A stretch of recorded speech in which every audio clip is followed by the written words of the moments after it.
Hello friends, welcome to the new episode of my channel. আমি অরিত্র। এখন এই ভিডিওর মধ্যে আমরা কথা বলবো হচ্ছে ওয়াইআরএফ স্পাই ইউনিভার্সের অ্যালফা বলে ছবিটাকে নিয়ে, যেখানে লিড চরিত্র প্লে করছে আলিয়া ভাট রয়েছে, ববি দেওল রয়েছে, শার্ভারি বাগ রয়েছে, অনিল কাপুর রয়েছে। তো কীরকম হলো এই ছবিটা? আমার ছবিটা দেখে রিভিউ করতে একটু দেরি হয়ে গেল, তার কারণ হচ্ছে আমি অ্যালফা দেখতে গেছিলাম। এবার সেখানে এই ডেথ অফ রবিনহুড বলে ছবিটাও চলছিল, তো আমি ভাবলাম যে একসাথেই আর কি দেখে নিই। তো ওইটা দেখে ফিরতে ফিরতে আমার দেরি হয়ে গেল আর কি, যেহেতু দুটো ব্যাক টু ব্যাক দেখলাম, দেখে ফিরলাম আর কি একবারে, তো তাই জন্য একটু দেরি হয়ে গেল আর কি। যাই হোক, মানে অ্যালফা ছবিটা আপনাদেরকে তো বারণই করবো হলে গিয়ে দেখতে। দেখুন, এই যে একটা কনভারসেশন উঠেছিল যে ধুরন্ধর এসে স্পাই ইউনিভার্সকে শেষ করে দিয়েছে। যদি ধুরন্ধরের মতো সিনেমা এক্সিস্ট নাও করতো তবুও অ্যালফা বাজে ছবি। মানে এরকম নয় যে ধুরন্ধর এখন লোকে দেখে নিয়েছে বলে অ্যালফা বাজে লাগছে, অ্যালফা অ্যাজ আ ফিল্মই খারাপ হয়েছে। কেন তার মধ্যে আসছে? এর যে গল্পটা ছিল না, বিভিন্ন জায়গা থেকে খাবলা মেরেছে, বিভিন্ন হলিউড সিনেমা থেকে খাবলা মেরেছে। তার মধ্যে সে উইন্টার সোলজার বলুন, ইউনিভার্সাল সোলজারের ওরকম কনসেপ্ট, ওই সিরামের টাইপের কনসেপ্ট, যেটা বারে মিয়া ছোটো মিয়াতে অলরেডি হয়ে গেছে, তো ওই টাইপের কিছুটা কনসেপ্ট। তারপরে কিছুটা হচ্ছে ওই আমাদের রেড স্প্যারো, ঠিক আছে, কিছুটা হচ্ছে আমাদের লা ফেমে নিকিতা, এরকম সব বিভিন্ন ইভেন শর্টস আছে। একটা তো শর্ট আছে কিলবিল ভলিউম 1-এ দেখবেন, একটা সেই উমা থারমানের সেই প্রথম যাকে মারতে যায় না একজন মহিলাকে, ব্ল্যাক মহিলাকে, যার কিচেনের মধ্যে ফাইট হয়, শার্ভারি আর আলিয়া ভাটের ফাইটের সিকোয়েন্সেসগুলো ওখান থেকে ঝাড়া আর কি, কিছু কিছু শর্ট একদম সেম টু সেম তুলে নিয়েছে। তো এরকম বিভিন্ন হলিউড সিনেমা থেকে মানে খাবলা মেরেছে আর কি পুরো জিনিসটাকে। এবার ব্যাপার হচ্ছে কি, এই ছবিটা এই সেম গল্পটার সাথে ভালো কখন হতো জানেন? যদি এই ছবিটার মধ্যে ইমোশন ভালোভাবে ওয়ার্ক করতে পারতো। এই ছবিটার প্রবলেম কি হয়ে গেছে, এই ছবিটা ডিমান্ড করছে প্রচণ্ড হেভি ড্রামা আর ইমোশন, কিন্তু এর যে হিউম্যান ড্রামা এবং ইমোশন পোর্শনটা, সেটাই কিন্তু মেকার্সরা হ্যান্ডেলই করতে পারেনি। মানে শিবরাবেল চেষ্টা করেছে বিভিন্ন জায়গায় আপনাকে ইমোশনাল করবার, বাট স্ক্রিপ্ট দেখুন, ওয়াইআরএফে তো পুরোটাই মনিটর করে ডিরেক্টরকে যে স্ক্রিপ্টটা দেওয়া হয় এবং তারপরে সে এক্সিকিউট করে। তো শিবরাবেল কিন্তু নিজে রেলওয়েম্যান ভালো বানিয়েছিল, তাই জন্যই আমার আশা ছিল ছবিটার থেকে। এবং ছবিটার অ্যাকশন কিন্তু অ্যাকচুয়ালি ভালো, পজিটিভ বলতে এই ছবিটার অ্যাকশন কিন্তু খুবই ভালো হয়েছে। মানে একটা ওয়ান টেক সিকোয়েন্স আছে, ঋত্বিকের যে ক্যামিওটা রয়েছে, যেটা ট্রেলারে দেখিয়েও দিয়েছিল, তো সেটার যে পুরো ওয়ান টেক সিকোয়েন্সটা মানে ভিএফএক্সে স্টিচ করেছে, বাট ওটার যে কোরিওগ্রাফি ইত্যাদি সেটা বেশ ভালো লাগে। তারপরে আলিয়া ভাটের ওপেনিং যে অ্যাকশন সিকোয়েন্সটা রয়েছে সেটাও বেশ ভালো লেগেছে। তো এরকম অ্যাকশন সিনসগুলো কিন্তু অ্যাকচুয়ালি ভালো, ওয়েল কোরিওগ্রাফ। এবং দ্বিতীয় হচ্ছে, বাকি অন্য ওয়াইআরএফের যে রিসেন্ট পাস্টে যে ছবিগুলো হচ্ছিল, তার যেরকম লুক অ্যান্ড ফিল ছিল, তার থেকে এই লুক অ্যান্ড ফিলটা অনেকটা ডিফারেন্ট করেছে। রিয়েল লোকেশনে শ্যুট করেছে, এই যে চেরাপুঞ্জির যে আর্মি বেসটা দেখা যাচ্ছে সেখানে বৃষ্টি ইত্যাদি দিয়ে যেভাবে মানে অ্যাটমসফিয়ারটা ক্রিয়েট করেছে, লুক অ্যান্ড ফিলটা কিন্তু বেশ ভালো লাগছে আর কি ছবিটা। তো এই দিক থেকে ডিরেক্টর চেষ্টা করেছে এবং বিভিন্ন জায়গায় সিনস রেখে অভিনয়ের মাধ্যমে ইমোশনাল করবার চেষ্টা করেছে। কিন্তু ছবিটার প্রবলেম কি হচ্ছে, ছবিটা চাইছে মানে ছবিটা খুব কমপ্লেক্স ইমোশন নিয়ে ডিল করছে, যে একটা লোক আলিয়া ভাটকে মানুষ করেছে, এবার আলিয়া ভাট তারই বিরুদ্ধে লড়ছে, এটা আপনারা বুঝেই গেছেন ট্রেলার থেকে। এবার সেখানে যে ইমোশনাল টার্মোয়েলটা থাকা উচিত ক্লাইম্যাক্সে এসে, তার জন্য কি আলিয়া ভাট এবং ববি দেওলের যে সম্পর্কটা, ওকে কিভাবে তৈরি করে তুললো, সেটাকে না মানে সময় দিতে হতো এবং সিনস দরকার ছিল, এবার সেটাই তো হচ্ছে না। তো ওই টার্মোয়েলটা ওয়ার্ক করছে না। অনিল কাপুরের ওর বউয়ের সাথে কি ইমোশন, বা অনিল কাপুরের এবার যে মানে আলিয়া ভাটের সাথে একটা ইমোশনাল ব্যাপার, ঠিক আছে, সেটাকেও এস্টাবলিশ করতে পারছে না ঠিকভাবে। আর অন্যদিকে আলিয়া শার্ভারির যে ট্র্যাকটা শুরু হয়, সেটা তো পুরো মানে ছবিতে দু জায়গায় আপনার মনে হবে একটা সময় ওয়াইআরএস স্পাই ইউনিভার্স ছিল হচ্ছে বেসিক্যালি ওই থামসআপের অ্যাডগুলো যেরকম হতো, ঠিক আছে, পুরো অ্যাকশন সেরকমই ছিল পুরো সিনেমাটা। এখন সেখান থেকে শিফট করে হয়ে গেছে লায়রার অ্যাড, ঠিক আছে। লায়রার অ্যাড যেরকম হয়, শার্ভারির যে ইন্ট্রোডাকশন সংটা, ওটা পুরো লায়রার অ্যাড হয়েছে। এবং তারপরে মাঝে একটা জায়গা আছে যে শার্ভারি আর আলিয়া পালিয়ে যায়, তো তারপর থেকে ওদের যে জঙ্গলের মধ্যে সিকোয়েন্স, ওরা যাচ্ছে এক জায়গা থেকে এক জায়গায়, যেখান থেকে ওরা ওই মনেস্ট্রিটাতে যাচ্ছে, তো ওই জায়গাতে আবার ওইটা লায়রার অ্যাড হয়ে যায়। তো শার্ভারি এবং আলিয়ার মধ্যে যে কেমিস্ট্রি, ওদের মধ্যে যে ব্যান্টার্স হবে, ঠিক আছে, একজন প্রচণ্ড রকম সিরিয়াস আর শার্ভারিকে দেখা যাচ্ছে একটু বাবলি টাইপের, ওই যে কেমিস্ট্রিটা তৈরি করবার চেষ্টা করেছে ডিরেক্টর, ওইটা ওইখানে কোনো সিনই ওয়ার্ক করেনি।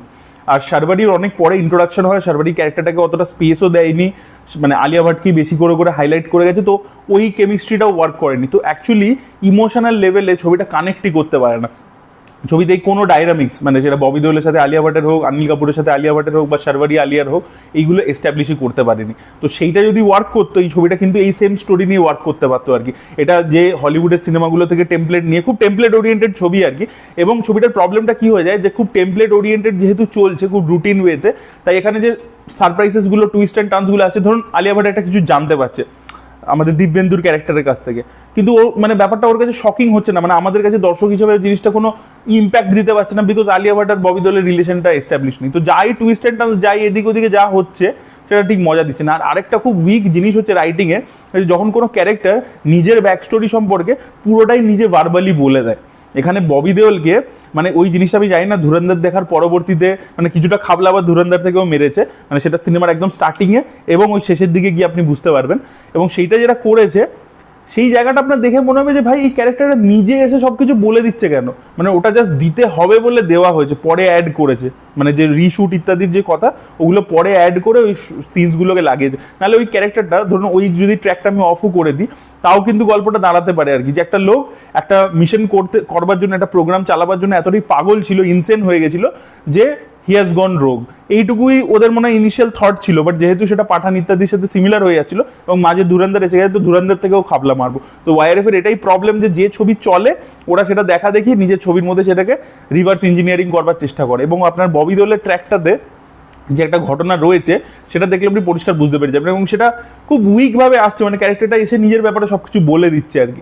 তো সেই জিনিসটা মানে জমেনি আর কি একেবারেই। আর আরেকটা জিনিস প্রবলেম কি, যে ছবির যে লাস্ট যেটা ক্লাইম্যাক্স আর কি, সেখানে যেভাবে অ্যাকশন হচ্ছে সেখানে কোনো স্টেক্স নেই, মানে অ্যাকশনের মধ্যে তো একটা থ্রিল টেনশন কিছু তৈরি করতে পারবে, মানে ভিলেন কখনো ওভার পাওয়ার করবে কিছু করবে, সেই ব্যাপারটা একেবারেও হচ্ছে না। মানে সব জায়গাতেই আলিয়া ভাট একাই অ্যাকশন করে যাচ্ছে, শারবারিও অ্যাকশন করে যাচ্ছে, কোনো জায়গায় কোনো থ্রেড বা কোনো স্টেক্স ফিল হচ্ছে না আর কি।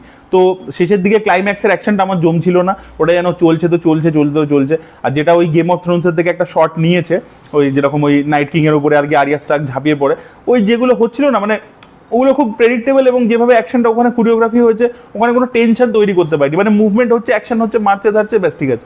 আর আলিয়া ভাটের পারফরমেন্স নিয়েও আমার একটা বক্তব্য আছে, যে আলিয়া ভাট কী করেছে না, মানে একটা মাচিজমো দেখাবার চেষ্টা করেছে, যে এরকম ফিয়ারলেস কি ক্যাশ ব্যাডাস টাইপের চরিত্র আর কি, মানে অ্যাটমিক ব্লন্ডেড টাইপের চরিত্র। এবার প্রবলেমটা হচ্ছে কি, আলিয়া ভাট দেখবেন জিগরাতে ওরকম টাইপের একটা ছিল, ঠিক আছে, যে ক্যারেক্টারটা খুব রুথলেস টাইপের, নিজের ভাইয়ের জন্য যে কোনো এক্সটেন্ড অব্দি যেতে, মানে জিগরাতে তো আমি বলবো আলিয়া ভাট পারফরমেন্স কিন্তু কনভিন্সিং ছিল, সে কিন্তু ওরা মানে কনভিন্সিং বানিয়ে ফেলেছিল।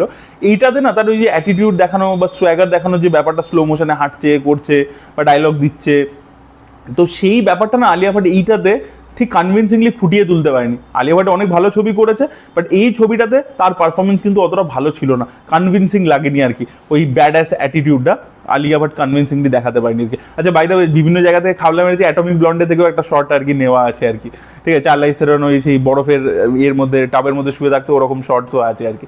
তো যাই হোক, এই ছিল আলফা নিয়ে। তো আলফা ছবিটা ইটসেলফ খারাপই হয়েছে, মানে মেকিং ওয়াইজ কিন্তু ভালো হয়েছে, look and feel, production value সেসব দিক দিয়ে ডিরেক্টর চেষ্টা করেছে, কিন্তু প্রবলেম হচ্ছে কি স্ক্রিপ্টটাই আর কি উইক, পরে আর কি অনেক কিছু তাপ্পি মেরে ঠিক করবার চেষ্টা করা হয়েছে, ছবিটা দেখলে বুঝতে পারবেন, বাট সেইটা হয়নি আর কি ছবিটার ক্ষেত্রে, মানে সেই তাপ্পিটা দিয়েও ছবিটা দাঁড়ায়নি, এবং ছবিটা দাঁড়িয়ে তখনই যেতে পারতো যদি এটার ইমোশনটা, এই যে সম্পর্কগুলো দেখাচ্ছে সেগুলো যদি ওয়ার্ক করতো। আর আরেকটা জিনিস হচ্ছে কি, এই বলিউড যেটা মানে তেলেগু সিনেমা দেখা দেখি করবার চেষ্টা করছে, যে মাইথোলজিক্যাল রেফারেন্স ঢোকাবার চেষ্টা করছে, সেইটা কিন্তু না তারা পারে না। এই যে সীতা ক্যারেক্টারের নাম রেখে দাও, জানকি রেখে দাও, ঠিক আছে, তারপরে যখন আলিয়া ভাটের ইন্ট্রোডাকশন হচ্ছে পিছনে ওরকম একটা মিউজিক চালাও অগ্নি ইত্যাদি দিয়ে, ঠিক আছে, লঙ্কা সীতা লঙ্কা খুঁজ জ্বালাইগি, এগুলো একটা জাস্ট ডায়লগের জন্য দিলে আপনার হবে না, আপনার ছবির গল্পের সাথে কিছু সামঞ্জস্য থাকতে হবে ইত্যাদি, সেটা বিভিন্ন জায়গায় ঘুরে ফিরে আসতে হবে, তবে না আপনি দেখবেন অয়ন মুখার্জি ওই জিনিসটা একেবারেই ব্রহ্মাস্ত্রতে করতে পারেনি, ইন্ডিয়ান মাইথোলজি সেখানে ইনফিউজ করতে পারেনি। আর ওয়াইআরএফ এটা ওয়ার 2তেও আমরা দেখতে পেয়েছিলাম, এখানেও সেটা করবার চেষ্টা করেছে, বাট খুব বাজেভাবে ফেল করেছে আর কি। তো এই ছিল আলফা নিয়ে বক্তব্য। খারাপ ছবি হয়েছে, ধুরন্ধর না আসলেও, ধুরন্ধর যদি এক্সিস্ট নাও করতো তবুও এই ছবিটা খারাপই ছবি ছিল আর কি, মানে যদি এই ছবিটাই বেরোতো তাহলে খারাপই ছবি ছিল। এটা দরকার ছিল হচ্ছে হাই ড্রামা, হাই ইমোশন, সেই দুটোর অ্যাসপেক্ট ওয়ার্ক করা উচিত ছিল। খালি অ্যাকশন অ্যাকশন অ্যাকশন খরচা করে আমি বিদেশি কোরিওগ্রাফার নিয়ে এসে অ্যাকশন দেখিয়ে যাচ্ছি, তাহলে লোককে আপনি বসিয়ে রাখতে পারবেন না। সো এই ছিল আলফা নিয়ে বক্তব্য। আপনারা যদি দেখেছেন, আপনাদের কি ওপিনিয়ন অবশ্যই কমেন্টে লিখে জানাবেন। Thank you so much.